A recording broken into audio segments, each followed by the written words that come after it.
I help leaders to co-create the future, because today's challenges can't be solved with yesterday's thinking. Industry convergence, talent scarcity, AI everywhere. But the future isn't just about technology or trends, it's about mindsets and choices too. I call it the upside of disruption. Proactive, pro-learning, pro-people, and pro-growth.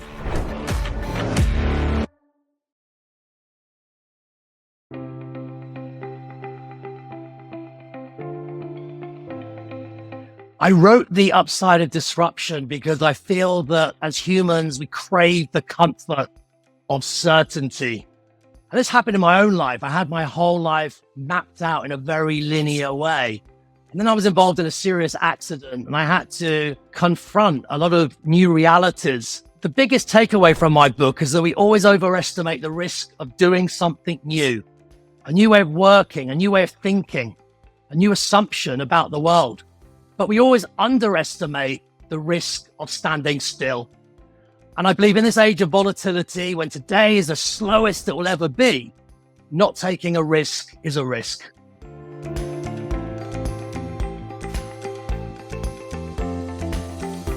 Change that used to happen as a breeze. Now it feels like a Category 5 typhoon. Some of the big inflection points that I write about in the book and unpack include blurring of industry lines. Think about it. Your next competition could come from an industry, a vertical completely different to yours in the next 5 years. We also have a geopolitical and tech super cycle converging together to redefine value creation, how we work, and the future of work. A third and final theme, which I find really interesting, is BMI. Not body mass index, bureaucratic misery indicator. What I mean by that is too many processes, too many protocols, too much bureaucracy, best practices that have become broken practices. For example, 1 in 3 meetings is considered a complete waste of time. We deal with over 30,000 emails a year on average, and that's growing at around 25% a year.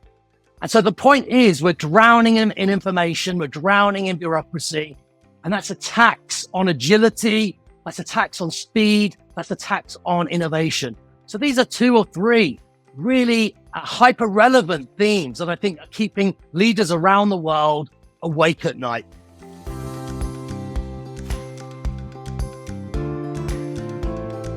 One of the big takeaways from my book, The Upside of Disruption, is that questions are the answer. New realities, new contexts, ever-changing contexts demand new questions. If you stop for 4 minutes a day to think about new questions, that's 24 hours of new questions a year. And questions are like the golden key that can unlock the door and help you to see the world differently. What's the boldest question you're going to ask this quarter? What's the question you're going to ask that won't just make people feel good, but will make people think hard? In my book, I talk about 3 or 4 big catalytic questions. For example, how do we turn mega trends such as AI and biotech into milestones? What's the sweet spot between strategy, sustainability, and profitability? And how do we stay resilient when the only constant is change? One of the big human blind spots, institutional blind spots, is what I call the curse of sameness. That we're all using the same technology. We're all thinking the same way. We're all using the same strategies and the same consultants. And so, of course, the curse of sameness means that we're not asking new questions or different questions. We're asking the same questions as well and getting the same outcomes. And so a really important takeaway for leaders to think about is to go into a meeting and start with questions to a new challenge or an issue, an inflection point, but suspend answering them. Don't answer those questions for at least 15 minutes. Just explore the quality of the questions that are generative in nature.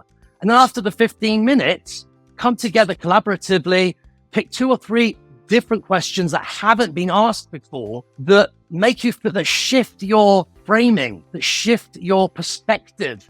You know, there's a saying, a change of perspective is worth at least 80 IQ points. And asking new questions is a shortcut to that.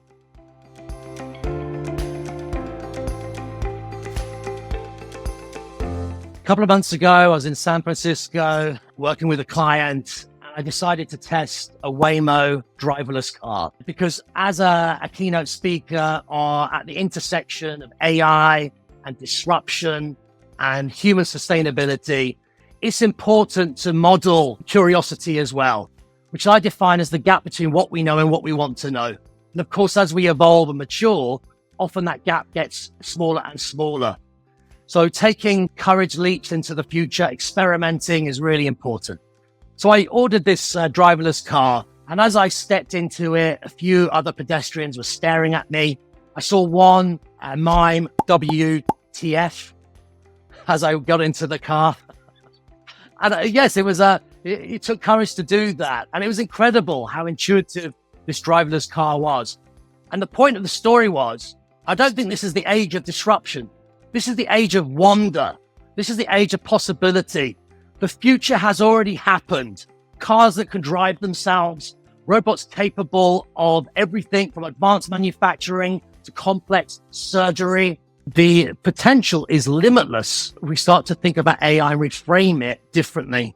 So I think we need a whole new narrative around how to harness AI, not just as an enabler, but as a way to augment return on intelligence and return on imagination. And for me, that's exciting and exhilarating. And it's an opportunity that we need to seize right now. Now is the time, now is the moment, now is the place to start having these debates and start experimenting in a really intentional and deliberate way. And when the future arrives faster than ever before, the questions that we ask, catalytic questions, matter more than ever. What are the bravest questions, the boldest questions you will ask this year? What are the questions that should be asked that are not being asked? This is a shortcut to future readiness and leading from the future, not the past.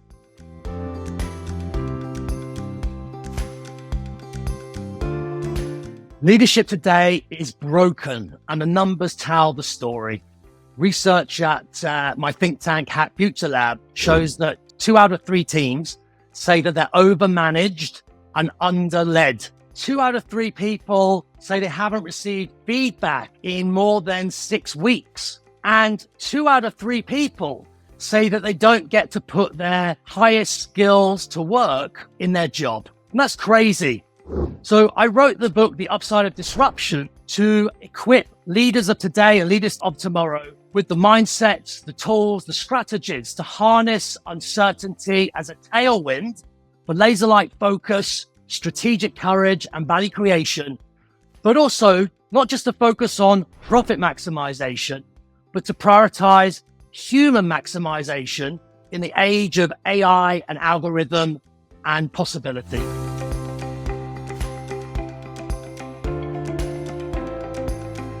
What kept me awake at night in writing The Upside of Disruption was the importance of achieving clarity from complexity and moving from abstraction to action. And so in my book, there's not just calls to action, there's calls to reflection and calls to mobilization as well. Here are a few concrete examples.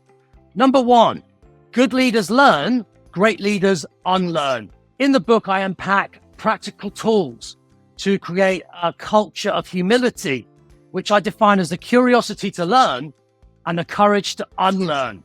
For example, once a quarter, going Marie Kondo. What I mean by that is, I worked with one client and they were drowning in data, drowning in bureaucracy, drowning in information, and it became a tax on speed and agility and future readiness. They were spending 90% of their cognitive bandwidth on bureaucratic work instead of intelligent work. And so by going Marie Kondo once a quarter or once a month, what I mean by that is implementing a reductionist mindset. Illumination, unlearning is one of the finest forms of optimization. We have this brain bias against subtraction. We're addicted to adding complexity to complexity. And, a few examples, the US tax code has gone from 400,000 words to 4 million words in the last 10 years. At City Hall in San Francisco, it takes an average of 252 days to set up a first interview because they have a 1,000-page booklet of rules that kill agility. And I recently worked with a bank which had over 20,000 different job titles. So we need to adopt this reductionist mindset. And this is why I call it the upside of disruption. On the other side of disruption, complexity, constraints, budget constraints, headline wins, war in Ukraine, overlapping technology disruptions. But on the other side is this reductionist mindset, this ability to fight complexity, not with complexity, but with simplicity. And this is how we win the future and stay close to our customers and today's customers and tomorrow's customers. So what do we need to simplify? What do we need to eliminate? What do we need to automate or augment? What do we need to optimize? And so by this example, this story of unlearning, of going Marie Kondo, of simplification, what it released was energy, was strategic agility, was this ability to move fast as the speed as the customer, to learn at the speed of AI. And this is what we're trying to achieve here. In my book, I want to equip leaders with new mindsets that will future-proof them and help them to win the future in a sustainable way for the next 100 years and beyond.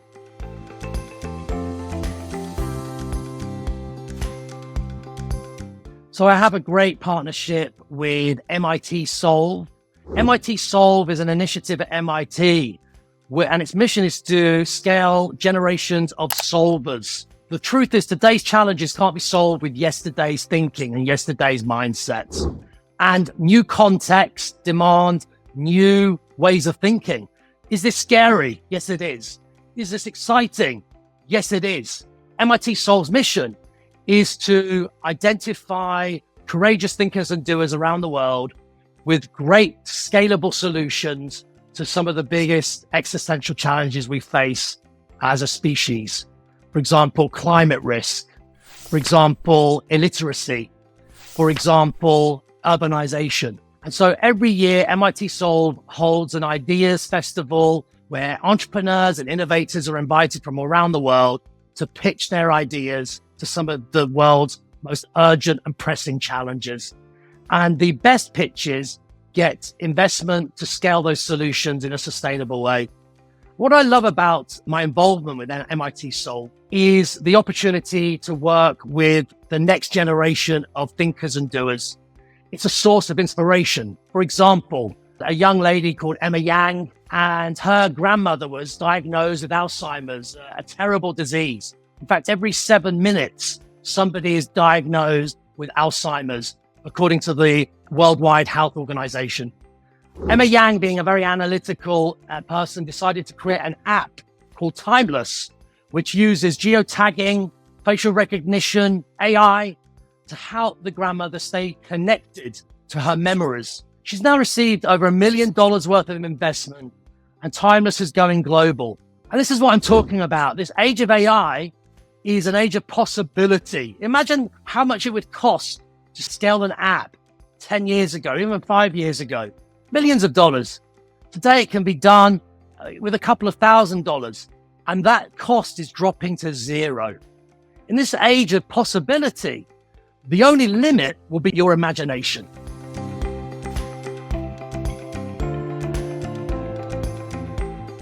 Disruption is such a negative word in so many ways.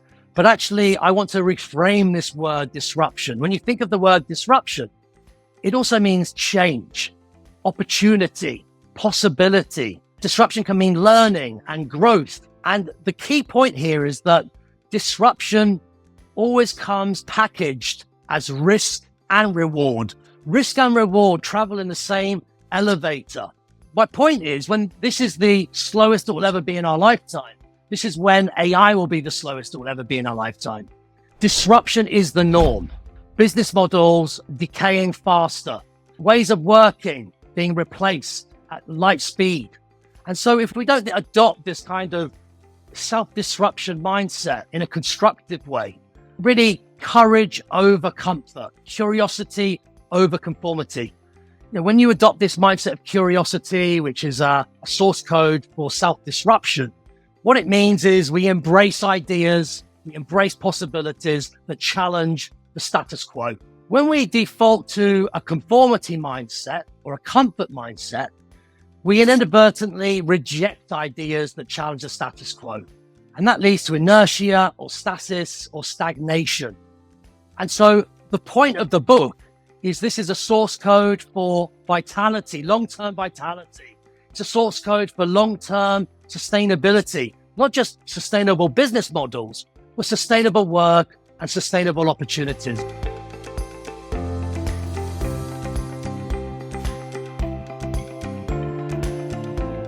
It's a great question and a great framing. And there's a backstory to this word, this concept of nutritional value.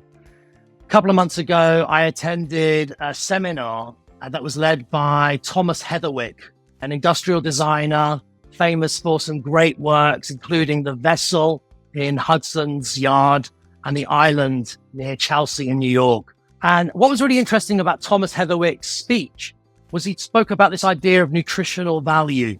He said, when you're walking down the street and you look at buildings and you look up, how often do they make you feel good? How often did they give you nutritional value, this sense of well-being, that they add something to your day in a meaningful way, in a positive way? And of course, the truth is not very often. Buildings are the worst places to be innovative. That's why there's a saying by Steve Blank, the Stanford professor, get out of the building. Buildings are designed to make you tired and sleepy. Low ceilings, terrible lighting, terrible painting and decor. So run out of the building if you want to be innovative. But the point of the concept is that I kind of reframe this idea of nutritional value to leadership.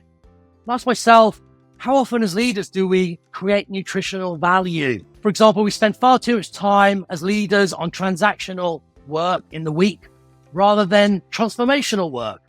We spend far too much time in the week on checking rather than coaching. And we spend far too much time in the week on spreadsheets rather than AI-enabled self-analytics. So we have more time to focus on creating the future, innovating, and inventing the future, not just reacting to it. The research estimates that I'm working on show that 2 out of 3 people say they're overmanaged and underled. And this happened in my own life. Many years ago, I worked in consultancy and I had a boss whose nickname was the Shadow. I'd be working away. All of a sudden, he would slowly kind of creep behind me. The temperature in the room would drop. I'd feel this cold shiver down my spine. And then he would breathe in my ear and say, "What are you doing, Terence?" It was terrifying. He thought he was coaching, but he was checking. The number one reason why talent leaves the door after money is a lack of internal growth opportunity.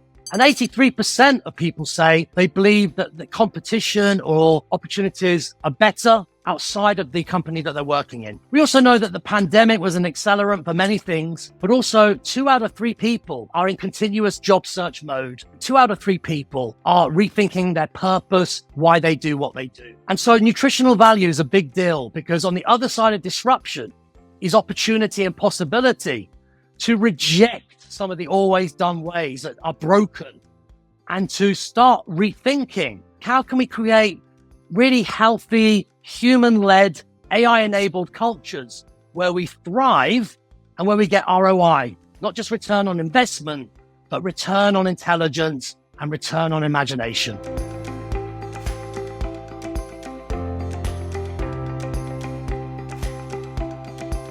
I think the war for talent is over. Talent won. We have talent scarcity, and one of the big questions leaders need to be thinking about, and I write about it in the book, The Upside of Disruption, is what's our reskilling and upskilling strategy? According to the World Economic Forum, over 66% of jobs will need high levels of reskilling or upskilling in the next 5 years, with only 23% of leaders and HR leaders say they have a clear, coherent reskilling and upskilling, cross-skilling strategy. Every organization needs to become a skills-based organization. What I mean by that is we need to think differently about how we hire and retain talent. Talent scarcity is going to cost the global economy over $15 trillion in lost GDP over the next decade. So we need to disrupt and reinvent how we retain our talent. And what I mean by that is internal job marketplaces, horizontal hiring, moving talent closer to projects and portfolios, and pixelating jobs. What I mean by that is pixelate every job, breaking down the job into smaller constituents to understand the elements that create value versus the elements that block value. If you do that with AI as the enabler and a platform, you're going to create an organization that has human superpower, but also you're going to retain your talent, which is a key way of outpacing the forces of disruption, job disruption, technology disruption, workforce disruption. So talent reinvention is a really big part of the equation of the upside of disruption. We can't win the future, lead from the future without talent intelligence and really holding on to our A players.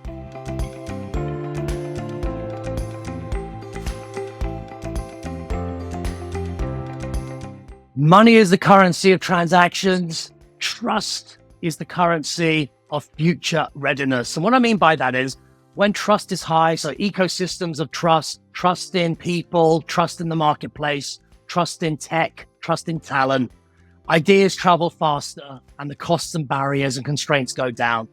The opposite is true as well. When trust is low, cost goes up and speed goes down. The writer George Orwell of Animal Farm in 1984 would have loved these times. We have meme warfare. Cybercrime is going to cost the global economy over $11 trillion by 2027. And 10 out of 15 industries have suffered major trust breaches in the last 5 years. Every organization is at risk of operating at the edge of ethics. We've seen FTX, for example, Wirecard, Theranos, VW, Dieselgate, and many others that are still going to happen over the next 12 months. Trust is your North Star. Trust is the foundation of every transaction, interaction, relationship. And of course, with AI, what we need to avoid is artificial idiocy, artificial interactions, and artificial intimacy. So there's a kind of new play on the downsides or the risks of AI if we don't prioritize it ethically and responsibly alongside scale and growth and profitability. Some important questions for leaders to think about to scale and sustain and protect and prioritize trust alongside growth and alongside scale include: how do we ensure that trust and AI are aligned with the interests of our stakeholders? How do we prioritize trust so that it's ethically and responsibly baked into our culture? A culture of trust, not a culture of transaction. The future is still being written. We know that. Will AI be an enforcer, an enabler, or some type of dystopian golem reminding us of our humanity? Will the future be disrupted or democratized, automated or augmented? It all starts with trust. So I think measuring trust, scaling trust, rewarding trust, celebrating trust in meaningful ways, in transparent ways is key. And the final observation, as part of my research on this trust equation, is that our customers on the outside and our talent on the inside want three things. They want truth, they want trust, and they want transparency. And if you can prioritize those as a leader, truth, trust, and transparency, you'll be in the top 5% of high-performing organizations, pro-resilient, proactive, pro-courage, but also you have a better chance of creating a longer-term vitality, a sustainable business model that can weather the disruptive storms that are coming down the line.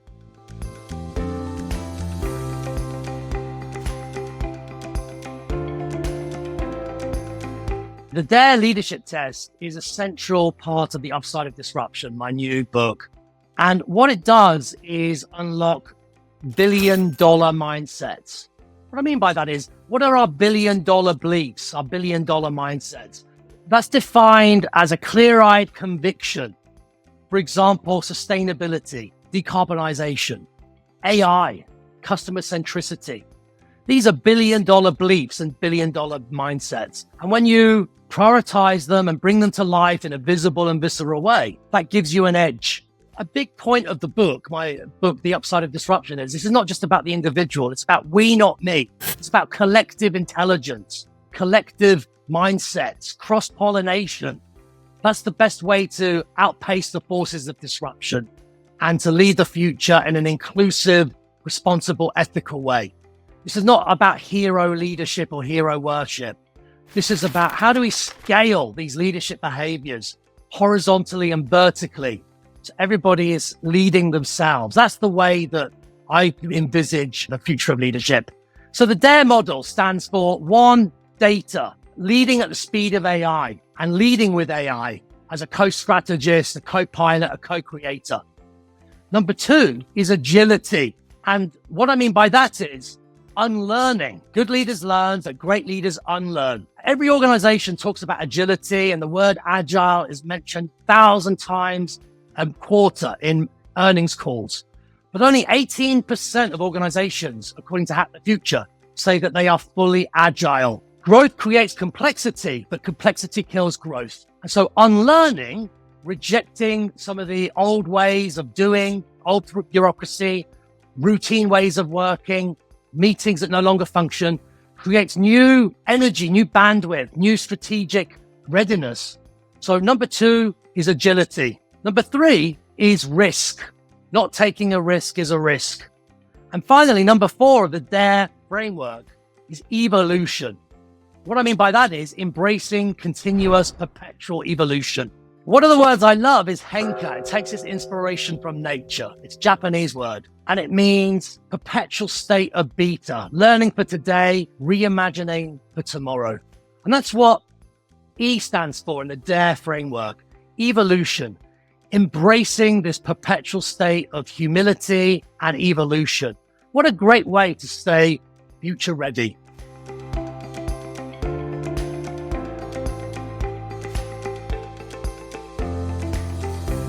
Playing to strengths is a big deal. My research at Hack Future Lab and also for the book, The Upside of Disruption, shows that on average across every vertical, every industry, around 80% of revenue and future revenue comes from the core.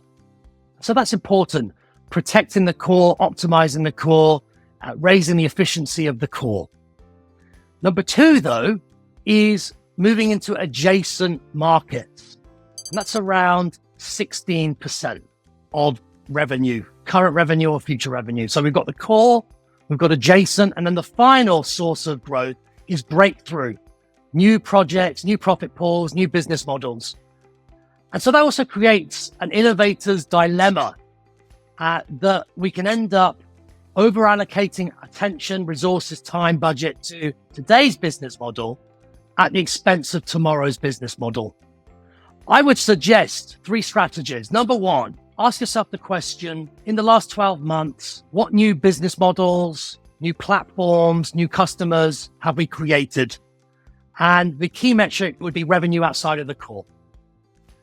Number 2 would be, how have we adapted our core to embrace new regulations, new markets, new customers, new technologies that we can leverage as a tailwind for value creation and sustainable growth? That's number 2. And then finally, number 3 would be, what are we unlearning in order to learn at the speed of tomorrow's customers? Because we're drowning in bureaucracy. The average organization, the average industry has a bureaucratic score, excess bureaucratic score of 76%. And that's just too high. And bureaucracy is actually going up. We're using over 4 million pieces of paper a day. And most organizations say that they want to be agile, but they're not. They're bureaucratic. So these would be a handful of practical, future-focused questions for leaders to think about in terms of innovating the core and protecting the core, but also having the eye on the future and bringing the future to the present in a way that creates new growth engines and new profit streams.